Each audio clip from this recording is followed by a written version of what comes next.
Hi friends, అందరికీ నమస్కారం అండి. ఇప్పుడే అందిన వార్త. రాష్ట్ర ప్రభుత్వ ఉద్యోగులకు నేడు తాజా సమాచారం అండి. ఈరోజు తేదీ చూసుకున్నట్లయితే సెప్టెంబర్ 8వ తారీఖు అండి 2025.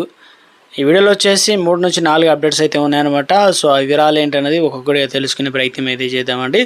సో వీడియోని చివరి వరకు చూడండి, అర్థమవుతుంది. మరోసారి ఛానల్ సార్ తప్పకుండా సబ్స్క్రైబ్ చేసుకోండి. చూస్తున్నారు కానీ లైక్ చేయడం మర్చిపోతున్నారండి, వెంటనే లైక్ చేయండి. వివరాలకి అయితే వెళ్ళిపోదామండి. మొట్టమొదటి అప్డేట్ వచ్చేసి తెలంగాణలో ముఖ్యంగా దసరా పండుగ వచ్చేస్తుంది కాబట్టి సంబరాలకు రంగం సిద్ధమవుతుంది. ఈ తరుణంలో ఇటు ఉద్యోగులకు, అదేవిధంగా ముఖ్యంగా విద్యార్థులకు, కాలేజీ స్టూడెంట్స్ సంబంధించి అఫీషియల్గా ఒక జీవో అయితే రిలీజ్ చేస్తారనమాట.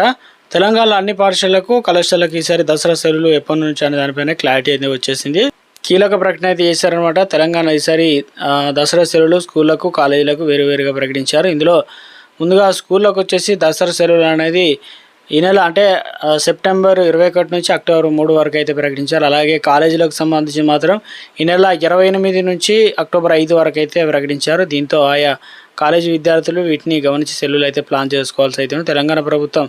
సో మొత్తం మీద తెలంగాణ రాష్ట్ర వ్యాప్తంగా చూసుకున్నట్లయితే ఇటు ఉద్యోగులకు, ఇందులో వచ్చేసి అదేవిధంగా విద్యార్థులకు కూడా కొన్ని సెలవులు అయితే వస్తాయి కాబట్టి ముఖ్యంగా టీచర్స్, ఉపాధ్యాయులకు, అదేవిధంగా కొన్ని డిపార్ట్మెంట్ల వారికి కూడా హాలిడేస్ అయితే వస్తాయి కాబట్టి.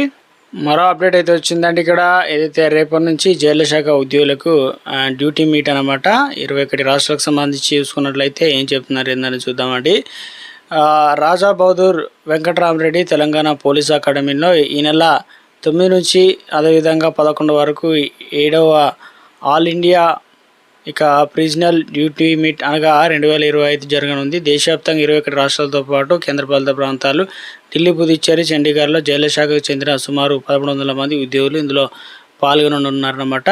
సో ఈ కార్యక్రమాన్ని నిర్వహించబోతున్నారు. వీరిలో 184 మంది మహిళలు అయితే ఉన్నారు. వీరంతా కూడా 36 ఈవెంట్లో ముఖ్యంగా తమ ప్రతిభను ఏదైతే ప్రదర్శించబడుతున్నాయన్నమాట. మరొక అప్డేట్ అయితే ఉందన్నమాట. దక్షిణ మధ్య రైల్వేలో పనిచేస్తున్న టికెట్ తనిఖీలకు సంబంధించి సిబ్బందికి బయోమెట్రిక్ హాజరు విధానాన్ని అయితే అమలు చేస్తున్నారన్నమాట.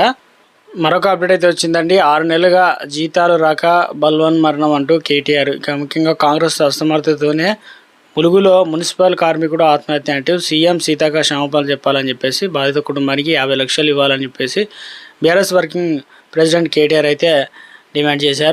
మరొక అప్డేట్ అయితే వచ్చిందండి. ఇక్కడ చూసుకోవచ్చు మనం ఏదైతే ముఖ్యంగా పెన్షన్ల పైన సంస్కరణలపై చేసిన వల్ల ప్రభావం పడుతుందని చెప్పేసి. ఎందుకంటే ఈ సంస్కరణ అమల్లో భాగంగా 1995లో ప్రవేశపెట్టబడిన మొదటి పథకం ఎంప్లాయీస్ పెన్షన్స్ ఈపీఎస్ ప్రభుత్వం లేదా ప్రైవేట్ యాజమాన్యానికి బాధ్యత లేకుండా కార్మికులు డబ్బు నుండి ప్రవేశపెట్టిన పథకమే ఇది అనమాట. అయితే అటు యాజమాన్యం పైన బాధ్యత ఉంచకుండా ఇటు తాను కూడా ఆ బాధ్యత వేయకుండా కేంద్ర ప్రభుత్వం ఈపీఎస్ పెన్షన్లకు చుక్కలు చూపిస్తుందని చెప్పేసి, ఈపీఎస్ కనీస పెన్షన్ను 1000 రూపాయల నుండి 2000లకు పెంచడానికి తన వద్ద స్తోమత లేదని లోక్సభలో వేసిన ప్రశ్నలపై సమాధానం చెప్తూ మోడీ ప్రభుత్వం కార్పొరేట్లకు రాయితీలిచ్చి పెన్షన్లు మొండి చేయి చూపిస్తుందని.